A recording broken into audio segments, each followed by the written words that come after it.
Warning, warning. The following presentation contains information that might contradict what you have previously heard, or believed to be true, about how the human body works, and contains material that is not suitable for closed-minded individuals. Enjoy! Let's take a look at the chemicals that we will be seeing in metabolism and the importance of those chemicals. When we're talking about chemicals, we're talking about the elements or the molecules that we need in order to live, and we need molecules to live. And so chemicals tend to have sometimes a bad connotation to them, and we're going to take a look at some of those bad connotations today and hopefully clarify any of the misconceptions that we might have, leading to future discussions about metabolism. So what's metabolism? Well, metabolism is not about energy, even though it is kind of sometimes about energy. It's the chemical reactions that we have in the body. And what do we need in order to have chemical reactions? We need chemicals. Chemicals are the things that are used within the reactions of the body that allow us to have a normal functioning body. When we talk about these chemicals, we'll classify them in terms of how they're going to be involved within the chemical reactions. This is where we'll use words like reactants, and those are the molecules that are interacting with each other within the chemical reactions. Or we'll use the words like product, and product is looking at what molecules are coming out at the end of the reaction.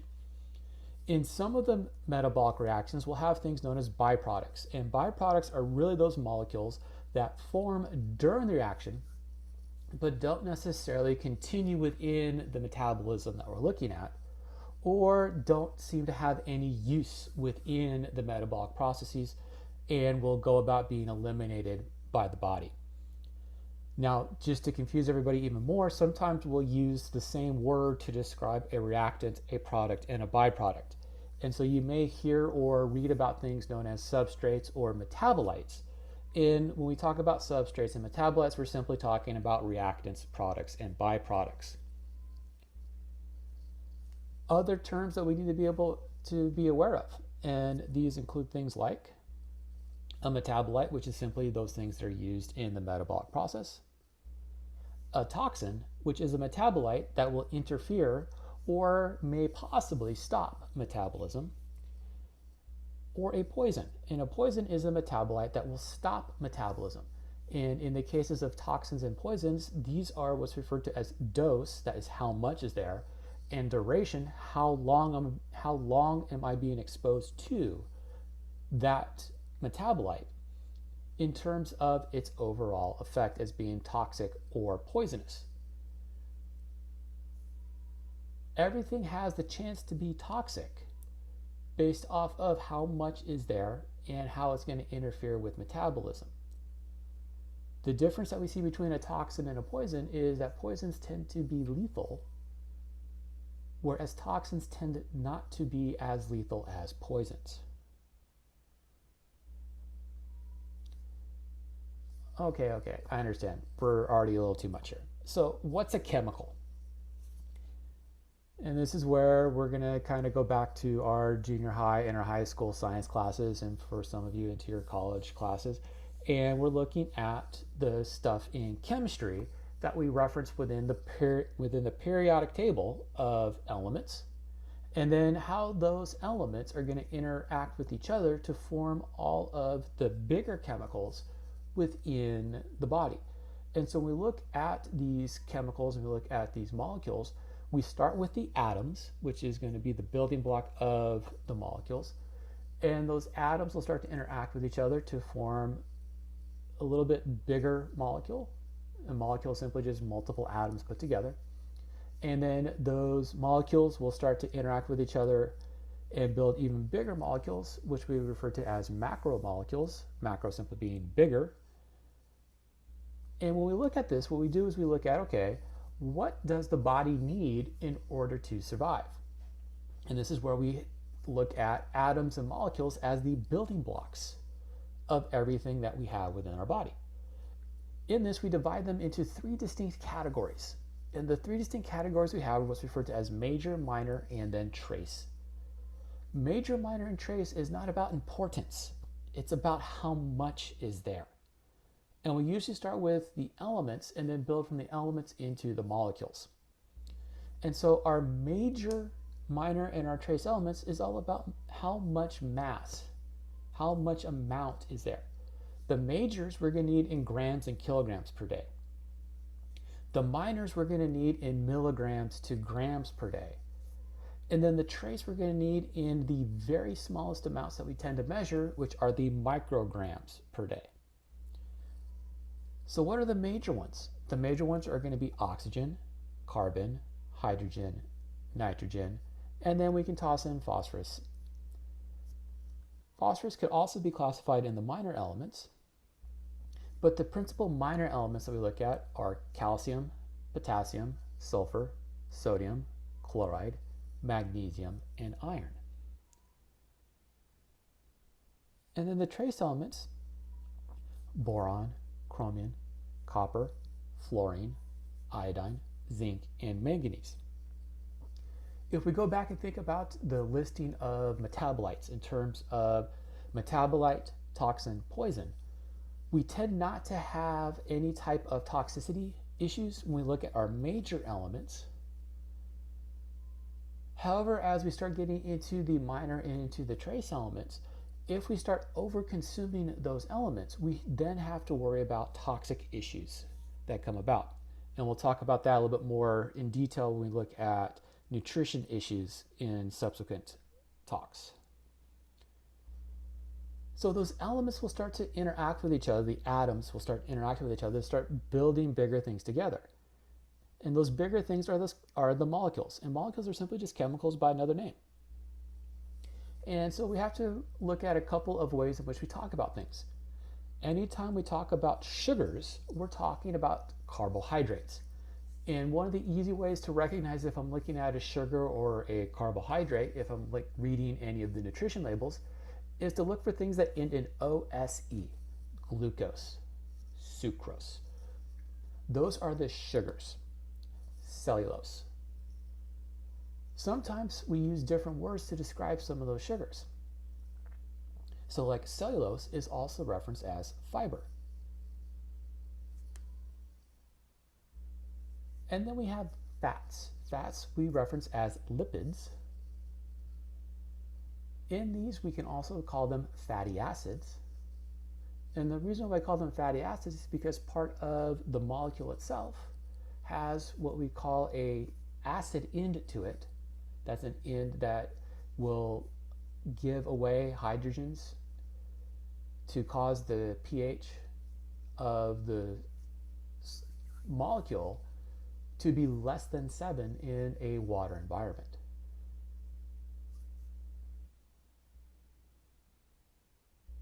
And then we have proteins. Proteins are also sometimes referenced as the amino acids. Amino acids will build into proteins, and we need all of these within our normal diet in order to have normal metabolism. There are other molecules that we'll be consuming within our diet, and those are things like nucleic acids. Now, sometimes the nucleic acids can get some bad recognitions and some bad referencing, particularly when you discuss things like genetically modified foods, the GMOs that are there, where the nucleic acids have been changed, the DNA, the genes of whatever food product we're looking at has been changed.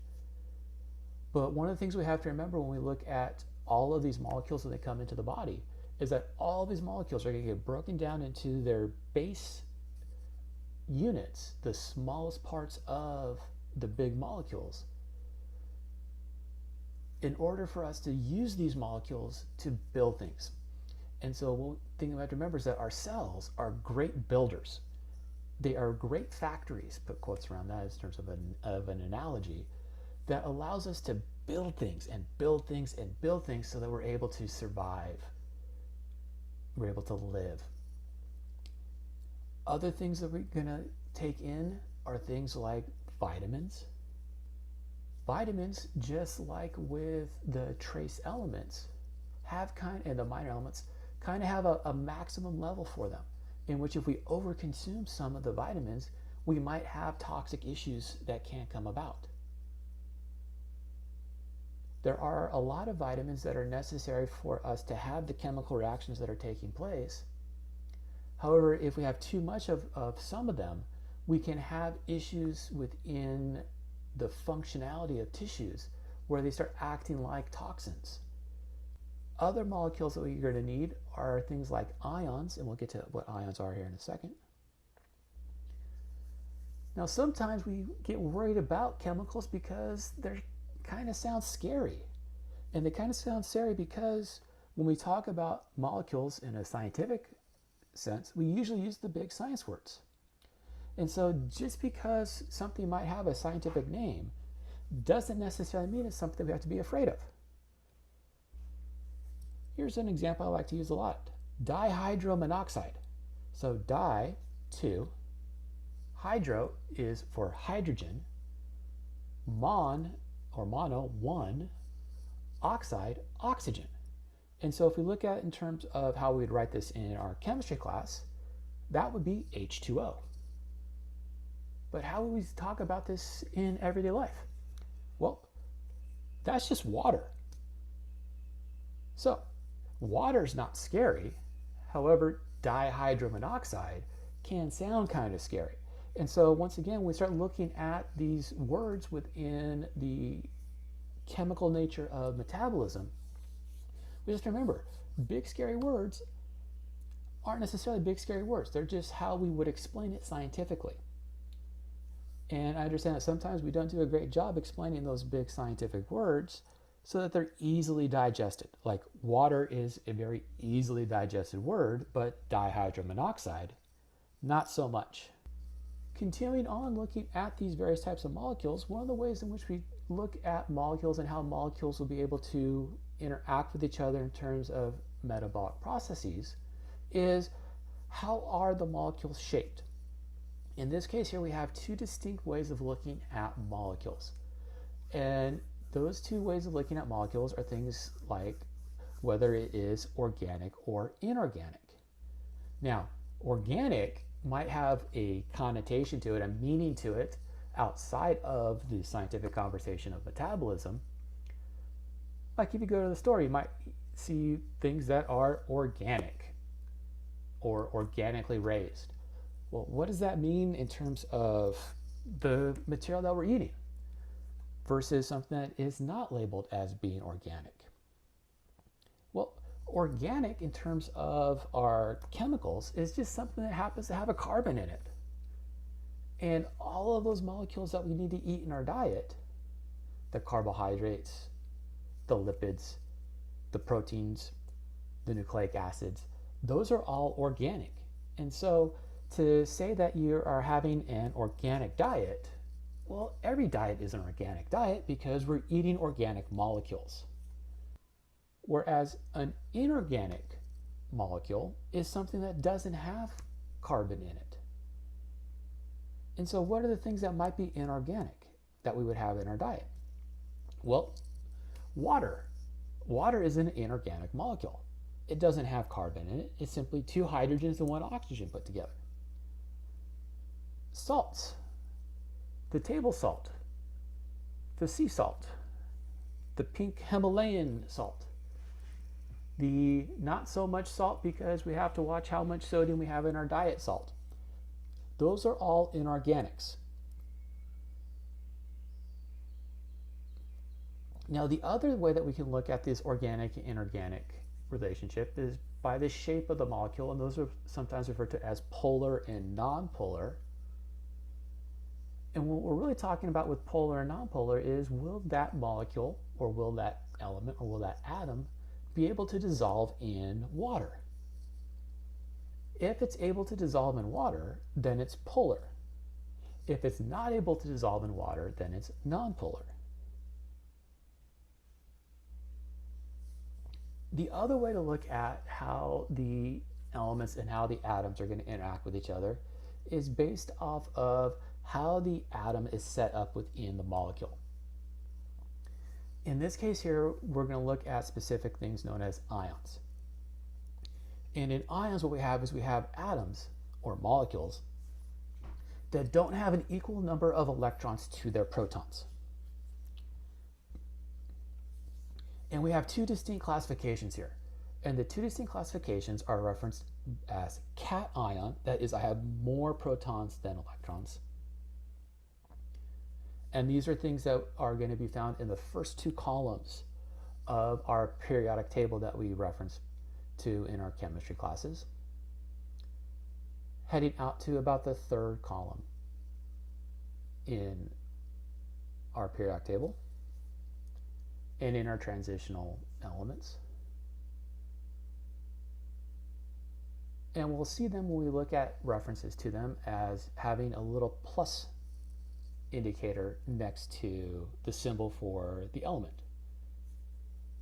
The opposite of those are going to be the anions. These are usually the last three columns heading into the noble gas column of the periodic table. And these are atoms that are going to have more electrons than they're going to have protons. And these are things like chloride and fluoride, or chlorine and fluorine in the ion phase of the element. And so when we look at the periodic table, we can very easily see whether or not we're going to have a cation or an anion formed from that atom or from that element, based off of where they lay within the periodic table. And that's going to be very important because we need salts within our body, and the salts are going to give us the ions. And so when we look at salts, salts are nothing more than a cation and an anion stuck together. And we need those cations and those anions to help us out with where we're going to see water within the body, and how are we going to be able to control the making of some metabolites that might change the pH of our body. And once again, we'll talk a little bit more about pH of the body later on in a different talk. But all of those are very important as it relates to the anions that we have and the cations that we have within the body. And so that's the general gist of chemicals. But if we take a step back and start thinking about, wait, I'm reading all these big scary stories in the news about different types of chemicals. Well, there's a couple of things that we have to remember about these big scary stories. Is that just because it might have an effect in one form doesn't mean it's going to have the same effect in all of its forms. So once again, we go back into the periodic table and we have this cluster of elements that are usually referenced as being heavy metals. And one of the big scary, put quotes around big scary, heavy metal that's out there is mercury. And mercury got kind of this big scary story to it because we would see mercury within some of the food products that we were eating. And we used to use mercury as a stabilizing agent in some of the vaccines that we would give people. But there are different types of mercury. The first type of mercury, the mercury that we would see within fish and within some of the living organisms that we might be eating, is what's referred to as methyl mercury. Methyl mercury is the neurotoxin. It's the toxic form of mercury that will accumulate within the stuff that we eat. Whereas as mercury enters one thing, it's going to get eaten by something else, and that something else will start to compile and add up all of the different mercury that's being eaten into its tissues. And then we would eat it and we would get that mercury. And that's where we start hearing about the mercury poisoning issues that might come about. But that's different than the mercury that we used to see within the vaccines. And that is what's referred to as ethyl mercury. And ethyl mercury does not accumulate within the body. In fact, our liver does a very good job getting rid of that form of mercury. And because it's able to be eliminated, it's not the neurotoxin that we think about when we hear about mercury. There's also a lot of studies that are out there that have been done in a different animal than humans. One happens to be a lot of studies are done with rodents, mice, and rats. Other studies are done within cells and within cell cultures.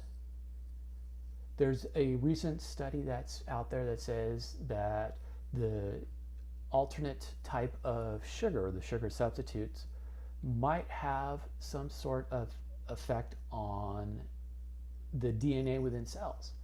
Well, that might be true, but it might not be true because we haven't looked at it in terms of humans. We've only looked at it in terms of cells and looked at it in terms of rodents. And what we have to remember is that humans are more than just one cell. What happens in one cell is what happens in one cell, and it may not happen in that same cell if we put it in other cells together in what's called a tissue. And those tissues might act like a tissue until we put it in with other tissues to make the organs. And then the organs might function in one way until we decide to stick organs together to make a system. And all of those systems within our body are all going to function slightly different when they have to work with each other in order for us to be able to survive. And so just because it's happening in one condition doesn't necessarily mean it's going to happen in all of the conditions. And more importantly, humans are definitely not mice or rats. And our physiology might be slightly different than the rat and or the mice physiology. And so even though we're seeing distinct types of metabolism taking place in some organisms, doesn't necessarily mean we're going to see that same type of physiology taking place in our body.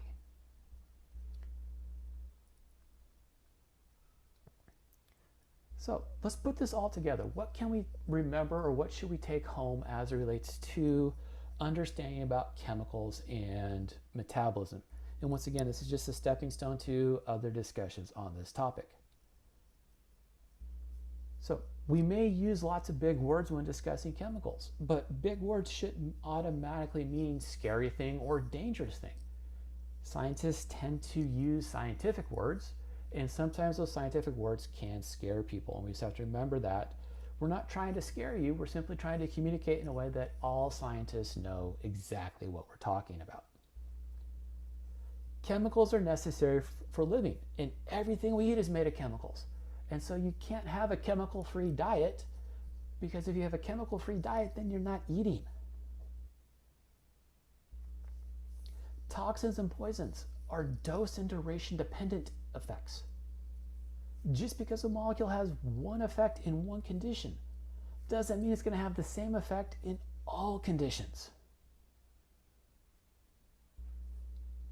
To have a metabolic impact, that chemical has to either act like a hormone, or it has to alter the type and rate of chemical reactions taking place in the cell. When you hear these stories out in the news, you have to be willing to ask questions. If a news report says that a chemical is harmful, look into what model was used. How was the research done? And compare what was being reported in the scientific studies to what can and does happen within the human body. And remember, humans are more than just one cell. And the way in which cells interact with other cells is going to be dependent upon how all of the cells and tissues and organs and organ systems are put together so that the organism is able to survive. And if we're reading about studies done in rodents or in other animals, what we've got to remember is that humans are not rodents. Humans are not other animals. Humans are humans.